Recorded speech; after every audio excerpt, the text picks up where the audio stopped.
Pasukan Amerika Serikat dan pasukan pemerintah Suriah terlibat pertempuran sengit.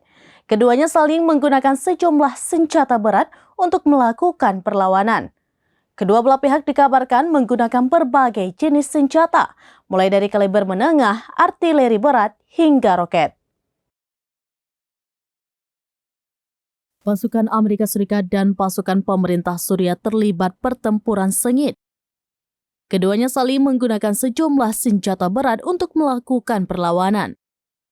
Pertempuran pasukan Amerika Serikat dan pasukan pemerintah Suriah dilaporkan oleh stasiun televisi Al-Mayadin pada Kamis 9 November 2023. Mengutip laporan Al-Mayadin via Tribun News, adapun pertempuran sengit tersebut terjadi di Deir ez-Zor. Menurut keterangan, dalam pertempuran tersebut kedua belah pihak menggunakan berbagai jenis senjata, mulai dari kaliber menengah, artileri berat, hingga roket. Dijelaskan pula Amerika Serikat dan IDF menyerang dari arah timur Sungai Eufrat, sementara pasukan Suriah dan sekutunya berada di barat sungai. Sebelumnya, Menteri Pertahanan Amerika Serikat Lloyd Austin mengabarkan serangan udara yang dilakukan pasukannya terjadi di wilayah timur Rusia. Ia mengatakan serangan udara tersebut dilakukan untuk membalas serangkaian serangan terhadap pasukan Amerika Serikat di Irak dan Rusia.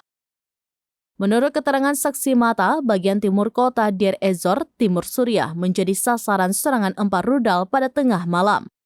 4 rudal tersebut mengenai sebuah toko roti dan gudang kosong di pinggiran kota Deir ez-Zor.